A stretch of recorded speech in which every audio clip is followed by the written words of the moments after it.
In 2010, Paul Bear Vasquez uploaded a video to YouTube that soon became a sensation. Vasquez, a small farmer who lived just outside Yosemite National Park, noticed a full double rainbow over the valley by his home, the colors of both layers vivid and intense in the clear blue sky. "It's a double rainbow, all the way across the sky," he exclaims in the video, his intense joy growing as he gets a full view.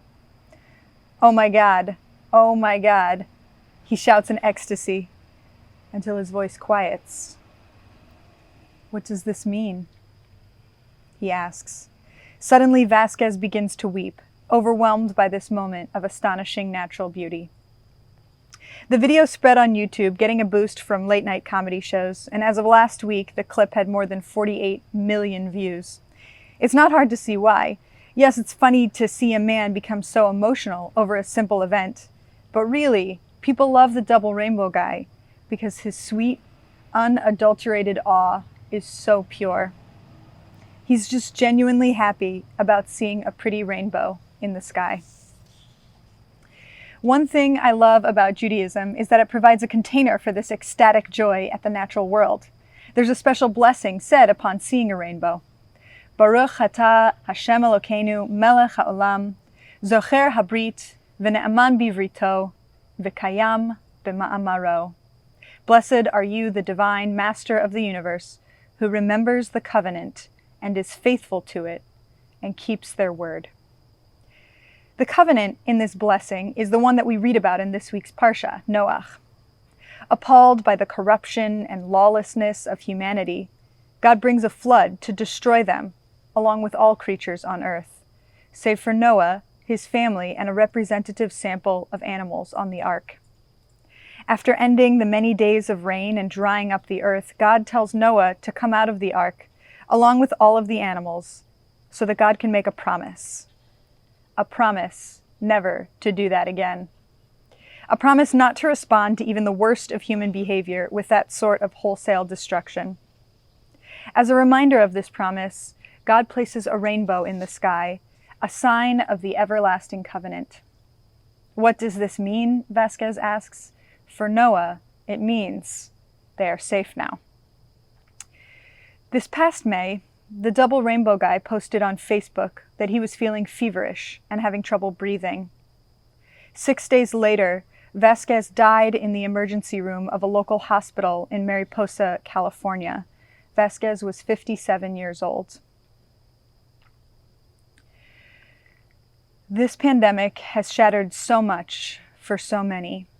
As of today, more than 1.1 million people, including 220,000 Americans, have died from this cruel disease. Many of them died alone, unable to bring loved ones into the hospital room for fear of infecting them too. Many more continue to die as case counts are again surging across the United States. When the pandemic hit New York City in early March, I was terrified. For months, like so many others, I lived in fear. Fear of leaving the house, fear of an inability to purchase basic goods, fear for the future, fear of other people. Like Noah, my wife and I isolated ourselves in our ark, watching the flood of disease rise all around us. We watched as friends lost parents, grandparents, aunts, uncles, beloved companions. We watched as friends who are essential workers in grocery stores and hospitals and the military continued to go into work each day, donning protective gear and hoping for safety. The waters continued to rise. What did Noah feel on the ark, I wonder? Was he afraid? Was he unsure that he would ever step on dry land again? As he watched the waters rise above the highest mountains, did he worry that this would be his life from now on? What was it like to watch the whole world suffer? Kol asher nishmat ruach chaim be'apav, mikol asher becharava metu. All in whose nostrils was the merest breath of life, all that was on dry land, died, the text reads. But after 150 days, God remembered Noah and the animals and caused another ruach to blow upon the earth. What was this ruach, this breath, this wind? Medieval commentator Rashi writes that it was a spirit of consolation and relief, a new breath that would allow life to live again. But Noah was not quick to trust this wind. How could he trust the one who had caused the disaster in the first place? As the waters receded, Noah conducted many trials before exiting the safety of the ark. He sent the raven, who flew in circles and never returned.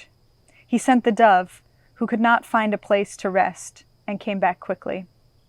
Noah did not rush. He waited 7 days and sent out the dove again, who returned now with an olive leaf, proof that life grew again on earth. But still, Noah waited another 7 days and sent out the dove again. When it did not return, Noah knew that it had found a safe home outside the ark, and that it was time for him and his family to search for this home too. When God promised him to never destroy the earth again, Noah must have felt some relief. And yet, Rashi comments, Noah wasn't sure even then that he believed it. To witness great trauma is to experience that trauma, and Noah could not return to trust so quickly. If you are still anxious, Rashi imagines God saying, I am willing to give to my promise the permanence and strength of a covenant, and I will give you a sign. Only then did God place the rainbow in the sky, a visible symbol of comfort for Noah and for future generations. When we speak about the pandemic today, it is tempting to look for reasons, to wonder why this affliction was brought upon humanity. There is an element of corruption and lawlessness at the root not of this disease's appearance, but certainly its spread. We can't answer the question of why COVID began in the first place, but we can answer the question of how we, as human beings, respond to it. How do we live in the face of such uncertainty? These days, I feel like Noah, taking steps gingerly outside of the ark, seeking signs that the danger has passed, wishing that I could go back to something of what life used to be. But I have a hunch that for a while we'll be sending out ravens and doves, seeing what is okay and not okay, stepping back and forth between hope and concern.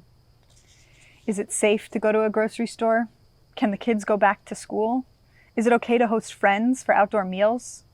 The dove flies out, it flies back in, we wait, we hope for the best. How can we survive in such a state of uncertainty? Mastering the delicate dance between the ark and the dry land requires an internal sense of balance, a groundedness even on the high seas. Psalm 27, which we read daily in preparation for the High Holy Days, begins with pure confidence. God is my light and my help. Whom shall I fear? God is the stronghold of my life. Whom shall I dread? Just a few verses later, though, the psalm plunges into anxiety and ambivalence as the narrator begs for God to have mercy on him and not abandon him to his enemies. It is a jarring switch within one psalm, one short poem in which a person feels certain of his safety and security, and then moments later feels terrified and unsure of anything at all. We read this psalm daily, a reminder that certainty is always an illusion, that to be a human being is to live in a state of not knowing. What then does the rainbow mean? Not total safety, but a promise, a covenant between two parties, a symbol of trust. With or without a vaccine, what is the rainbow that we must build with one another? More than ever, we see today the importance of trust and cooperation between human beings, even and perhaps especially between total strangers. When I walk by a person wearing a mask, I see a sign that they care about me, that they value my health, that they take responsibility for my well-being. Knowing that their ruach, their breath, will not blow over me is a consolation indeed. Looking at each other's masked faces, we nod, a tiny covenant between us. Some families have potted together, making explicit agreements about how and with whom they will interact. Pod members' smallest everyday actions become weighted with meaning, as a decision about whether or not to see a friend has an impact not just on them, but on all of their connections. Another covenant, a sacred promise along the way. And what about our leadership? What would it mean to see a sign that we could trust the powers that be in our country? What would it look like to have a covenant with our politicians that gives us the peace of mind we need to step onto dry land? I need not mention that in just over a week, Americans will have the chance to judge the strength of our current covenant, to affirm our trust, or to demand something greater than what has already been offered. Let us not take this responsibility lightly. And let us not think that one rainbow will rebuild trust in systems that have long been broken and whose brokenness was more fully exposed in the course of this pandemic. Can we as a country create a covenant that aims to undo the racial injustice that lies at the root of our society?